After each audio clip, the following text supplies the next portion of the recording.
पिछली वीडियो में हमने देखा कि हम किस तरह से अपना एक अलग वर्क स्पेस बना सकते हैं, जिससे हम अपने फ़ोटोशॉप में जो हमारा काम है, जो हमारा वर्क है, हम उसे और भी ईजी कर सकते हैं। आज की इस वीडियो में हम ये सीखेंगे कि हम किस तरह से अपने टूल बार्स को एडिट कर सकते हैं। एक नॉर्मल पर्सन के लिए फ़ोटोशॉप के टूल बार को एडजस्ट करना भी एक टिपिकल टास्क हो सकता है। उसे टूल बार को एडजस्ट करने में काफ़ी प्रॉब्लम्स फेस करनी पड़ सकती हैं।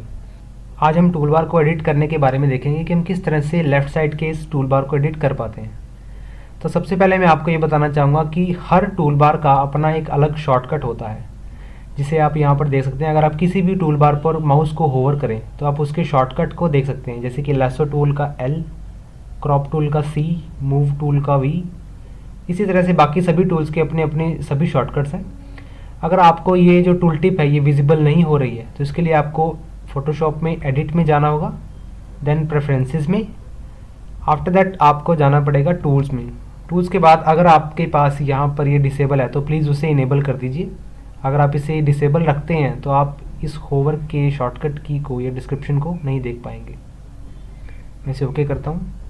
अगर आप अपने कीबोर्ड पर शॉर्टकट की प्रेस करते हैं, जैसे कि मैं मूव टूल से डायरेक्टली क्रॉप टूल पर शिफ्ट करना चाहता हूँ और जो क्रॉप टूल है उसका जो शॉर्टकट है वो C है, तो मैं अपने कीबोर्ड पर C की को प्रेस करता हूँ एंड देन मैं ऑटोमेटिकली क्रॉप टूल में पहुँच जाऊँगा। इसी तरह से मूव टूल पर वापस आने के लिए, मूव टूल को एक्सेस करने के लिए मैं V बटन को क्लिक करूँगा तो मैं मूव टूल की ओर चला जाऊँगा। अब हम ये देखते हैं कि टूल टिप में आप यहाँ पर बॉटम राइट में आप देख सकते हैं हमारे पास ना एक ट्रायंगल विजिबल हो रहा है। इस ट्रायंगल का मतलब है इस टूल बार के अंदर कई सारे टूल्स भी इसके साथ नेस्टेड हैं। जैसे कि मूव टूल के साथ आर्टबोर्ड टूल नेस्टेड है, यानी कि जुड़ा हुआ है, जॉइंट है। क्रॉप टूल के साथ भी ऐसे कई टूल्स हैं, पर्सपेक्टिव क्रॉप टूल है, स्लाइस टूल है, स्लाइस सेलेक्ट टूल है। इन सभी टूल्स के बारे में हम फ्यूचर की वीडियोस में डिटेल में जानेंगे। लेसो टूल में आप देख सकते हैं lasso tool related, polygonal lasso tool, magnetic lasso tool, ऐसे कई सारे टूल्स आपको दिख रहे हैं। जो टूल बार अकेले हैं, यानी कि सिर्फ जिन टूल बार के बॉटम राइट में कोई भी ट्रायंगल नहीं है, उसके साथ कोई भी टूल जॉइंट नहीं है, जैसे कि आप ये देख सकते हैं मैग्नीफाइंग ग्लास का टूल, इसके साथ कोई भी ऐसा टूल नेस्टेड नहीं है, यानी कि ये एक इंडिविजुअल टूल है, इसके साथ कोई भी टूल जॉइंट नहीं है। अब चलते हैं टूल बार को एडिट करने की तरफ। टूल बार को हम एडिट कैसे कर सकते हैं, इसके लिए आपको फोटोशॉप में आपको जो टैब्स दिख रहे हैं इसमें एडिट सेक्शन में जाना होगा, एडिट टैब में जाना होगा। अब हम चलते हैं फोटोशॉप में टूल बार को एडिट करने की तरफ। टूल बार को एडिट करने के लिए आपको यहाँ पर टैब्स दिख रहे होंगे, edit, file, menu. Tool bar को एडिट करने के लिए आपको फोटोशॉप में एडिट टैब में जाना होगा एंड देन आपको यहाँ पर टूल बार का ऑप्शन दिखेगा, इसे सिलेक्ट कर दीजिए। आप चाहें तो इसे लेफ्ट के जो टूल बार है इसमें सबसे बॉटम में आप यहाँ पर 3 डॉट्स देख रहे हैं, ऐसे क्लिक करके भी टूल बार को एडिट कर सकते हैं। इसे राइट क्लिक करें और इसे क्लिक करता हूँ तो आप इसे टूल बार को आप यहाँ पर देख पाएंगे। अगर आप किसी टूल को हाइड करना चाहते हैं तो आपको सिंपली उसे ड्रैग करना होगा राइट की तरफ, जैसे कि मैं इक्लिप्स मर्की टूल को यहाँ पर ड्रैग करता हूँ राइट की तरफ इसे हाइड करने के लिए। तो ये जो टूल है हमारे पास लेफ्ट साइड में पैनल में विजिबल नहीं होगा, हाइड सेक्शन में हमने इसे डाल दिया है। अब अगर आप चाहते हैं, जैसे कि आपने देखा लेसो टूल के अंदर कई सारे टूल्स थे, जैसे कि polygonal lasso tool, magnetic lasso tool. अब मैं चाहता हूं कि मेरा जो मैजिक वैन टूल नाम से है, मैं इसे भी लेसो टूल के अंदर दिखाना चाहता हूं, तो मैं इसे सिंपली ड्रैग करूंगा एंड देन इसके बॉटम में, इस टूल बार के बॉटम में मैं इसे एडजस्ट कर दूंगा। तो आप देख सकते हैं लेसो टूल के अंदर ये मैजिक वैन टूल आपको दिखना शुरू हो जाएगा। इसके बाद अगर आप चाहते हैं किसी भी टूल को अलग दिखाना, जैसे कि मैं इस सिंगल रो मर्की टूल को मैं सिंगल दिखाना चाहता हूँ, इन तीनों के बीच में एडजस्ट नहीं करना चाहता, तो मैं माउस पर लेफ़्ट क्लिक करूँगा और इसे ड्रैग करता हूँ बॉटम की तरफ एंड बिल्कुल सेपरेटली आप यहाँ पर टॉप और बॉटम से देख सकते हैं कि किसी भी टूल बार के अंदर वो आइटम नहीं जानी चाहिए, अदरवाइज़ ये उस टूल बार के अंदर नेस्टेड हो जाएगी, जॉइंट हो जाएगी। आप इसे सेपरेटली यहाँ पर ड्रैग करेंगे तो इसकी एक अलग कैटेगरी आपको दिखनी शुरू हो जाएगी, कुछ इस तरह से। अब आप यहाँ पर इसे देख सकते हैं, मैं इसे वापस उसकी जगह पे रख देता हूँ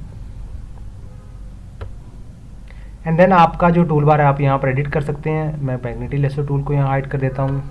अभी हमने टूल बार में 2 टूल्स को हाइड किया है, इक्लिप्स मर्की टूल और मैग्नेटिक लेसो टूल। जो मैग्नेटिक लेसो टूल है वो एक लेसो टूल का पार्ट है।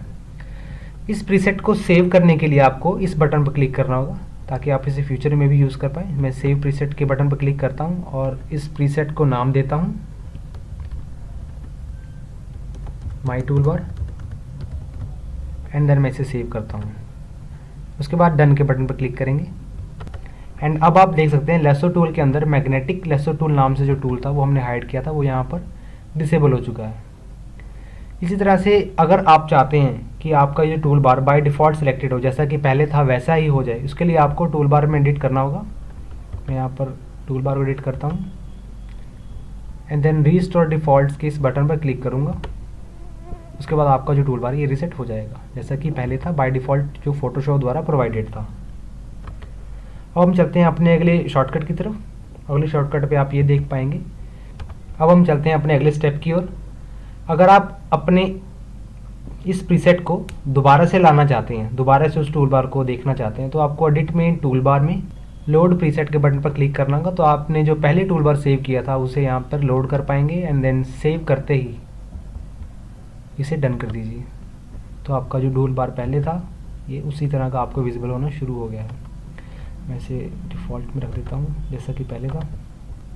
हर टूल का अपना एक शॉर्टकट होता है। अब जैसे कि अगर आप L की को प्रेस करें तो आपका लेसो टूल ओपन होगा, लेकिन अगर आप चाहते हैं कि आपका पॉलीगोनल लेसो टूल ओपन हो, इसके लिए आपको शिफ्ट बटन पर क्लिक करना होगा।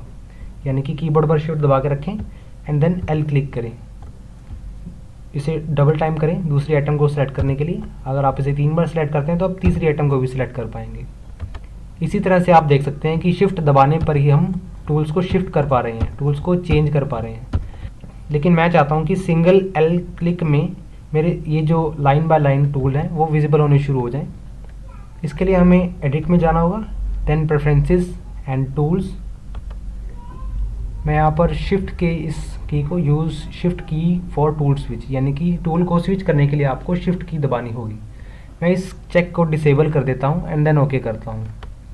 ओके करते ही जब आप अपने कीबोर्ड पर L क्लिक करेंगे, फर्स्ट टाइम में आप लेसो टूल को सेलेक्ट कर पाएंगे, सेकंड टाइम में अगर आप L क्लिक करेंगे तो आप सेकंड आइटम को, एंड देन थर्ड टाइम में अगर आप L क्लिक करेंगे तो आपको थर्ड टूल यानी कि magnetic lasso tool line by line आपको दिखना शुरू हो जाएगा। आप इसे यहाँ से देख सकते हैं।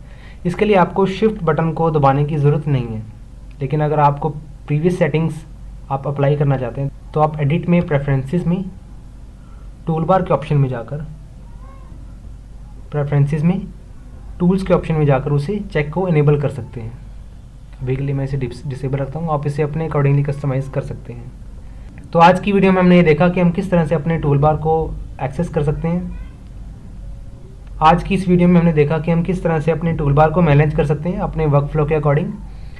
एंड देन अब हम अगली वीडियो में देखेंगे इमेजेस एंड कलर करेक्शन के बारे में, ताकि हम फोटोशॉप में काम करने से पहले हमें फोटोशॉप की इमेजेस रिलेटेड की इन्फॉर्मेशन का भी पता रहे, ताकि हम आगे के फोटोशॉप के वर्क फ्लो को ईजिली मैनेज कर सकें और अपने प्रोजेक्ट को जल्द से जल्द ख़त्म कर सकें।